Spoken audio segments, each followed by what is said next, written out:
माँ लक्ष्मी का आसन है, माँ सरस्वती का आसन है ऋषि जी, और कमल का फूल भारतीय राष्ट्रीय फूल के रूप में चुना गया। इसीलिए अगर वो लगा है उस G20 के लोगो में, तो उससे आपत्ति क्या है? क्या आपकी पार्टी को भी आपत्ति है? बीजेपी प्रचार कर रही? बोलना है मुझे क्या? सर आपकी मंशा है, मन है, अगर बोलना चाह रहे हैं तो बोल लीजिए। नहीं, आधे घंटे के बाद आप आई हैं, जब एक राउंड सब जगह हो गया उसके बाद आप आई। सर बहुत सारे मेहमान हैं, थोड़ा समय तो लगेगा ना, मैंने माफी भी मांगी उसके लिए।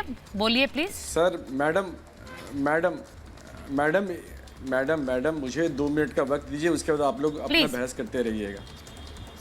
2014 के बाद ये देश नहीं बना है, पहली बात। उससे पहले भी कई अंतर्राष्ट्रीय मंचों पर देश ने अध्यक्षता करी है। नैम हो, सार्क हो, हर एक जगह भारत ने कई बार अध्यक्षता करी है। आपको दूसरी बात, आप कमल की फूल की बात कर रहे हैं। हमारा कोई उस पर शक नहीं है कि देश आज लीड कर रहा है। हमको देश को हर एक 135 करोड़ लोगों को फक्र है, लेकिन भारतीय जनता पार्टी के इंटेंशन पे डाउट है। पूरे बहस में 20 मिनट से मैं सुन रहा था, किसी ने नहीं हिंदू मुसलमान का नाम नहीं लिया, किसी ने नहीं लिया, लेकिन भारतीय जनता पार्टी के लोग, भारतीय जनता पार्टी के जो स्पोक्स पर्सन है, उन्होंने 10 बार हिंदू मुसलमान का नाम लिया। दूसरी बात, और एक चीज आप बिल्कुल समझ लीजिए, जिस देश में 24 घंटे 365 दिन राजनीति होती है, हाफ पैंट पे राजनीति होती है, टी शर्ट पे राजनीति होती है, जूते पे राजनीति होती है, तो आज के दिन हम लोग को समझना पड़ेगा कि कमल अगर किसी पार्टी का ऑफिशियल सिंबल है और वो भी रूलिंग पार्टी का, तो उसके बारे में सवाल उठेंगे। हमको भारतीय जनता पार्टी के इंटेंशन पे डाउट है, और वो जो उनका इंटेंशन है, साफ हो गया। आपने कहा कि अगर रूलिंग पार्टी का साफ हो गया है पिछले आधा घंटे में। शहजाद बोलिए। आधे घंटे में शहजाद जी जो तर्क दे रहे थे वो आपको सही नहीं लगे? आधे घंटे में नहीं, पिछले आधे घंटे में शहजाद ने 5 बार बोला हिंदू मुसलमान, हरा कुर्ता। क्यों बोलते हैं? क्योंकि इनका इंटेंशन ही है, इनका इंटेंशन ये नहीं है कि G20 में हम लीड कर रहे हैं, 135 करोड़ लोगों को फख्र हो, वो उनका इंटेंशन नहीं है। उनका इंटेंशन ये है देश को बांटा जाए, समाज को बांटा जाए।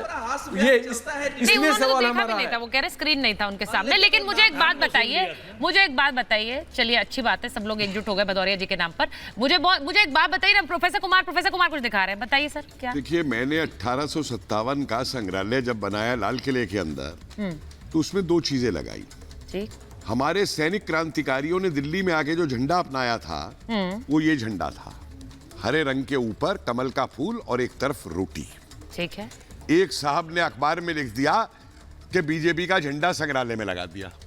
दूसरा सुनिए, दूसरा मैंने पहली बार एक्सप्लेन करते हुए, अनुराग जी को ले लीजिए, कि जो रोटी और कमल उस समय पे 1857 में जाता था, कि कमल क्यों जाता था, कि उसमें 27 से 37 पंखड़ियां होती है पक्के पूरे कमल के अंदर, और अंग्रेजों की जो फौज थी उसमें 27 से 37 तक सिपाही होते थे एक प्लाटून के अंदर, कि उसे लाल रंग से विद्रोह करना है। उस पे भी लोगों को दिक्कत हो गई कि ये बीजेपी का सिंबल लगा दिया। और सबसे बड़ा मजा तब हुआ जब मैंने अमृतसर में जलियांवाला बाग वाला म्यूजियम बनाया, तो वहां पे हम दिखा रहे थे साडा पंजाब, मतलब प्राचीन काल से अब तक का पंजाब। तो हमने तक्षशिला का एक स्कल्पचर वहां पे लगाया, और उस स्कल्पचर के नीचे जो जैसे बूटियां बनी होती है, तो नीचे एक छोटा कमल बना हुआ था। तो वहां पे एक साहब ने लिख दिया कि साहब ये देखिए म्यूजियम के अंदर कमल लगाए जा रहे हैं। तो मतलब इतनी हंसी मुझे आ जाती है कि बिना देखिए, मेरा ये मानना है कि ये अगर कमल लगा है और इस पे अगर सरकार एक तर्क दे रही है कि भाई 7 महाद्वीप हैं, 7 समुंदर हैं, आज दुनिया 2 चीजों पे सबसे ज्यादा महत्व दे रही है, नॉलेज रेवोल्यूशन पे और इकोनॉमी पे। हमारी सरस्वती जी नॉलेज रेवोल्यूशन की प्रतीक है, हमारी कमल के ऊपर आसीन है। लक्ष्मी हमारी प्रतीक है इकोनॉमी की, कमल पे आसीन है। इंडोनेशिया जैसा मुल्क जो कट्टर मुस्लिम मुल्क है, इस्लामिक स्टेट डिक्लेयर्ड है, वो अपनी करेंसी पे गणेश छाप सकता है।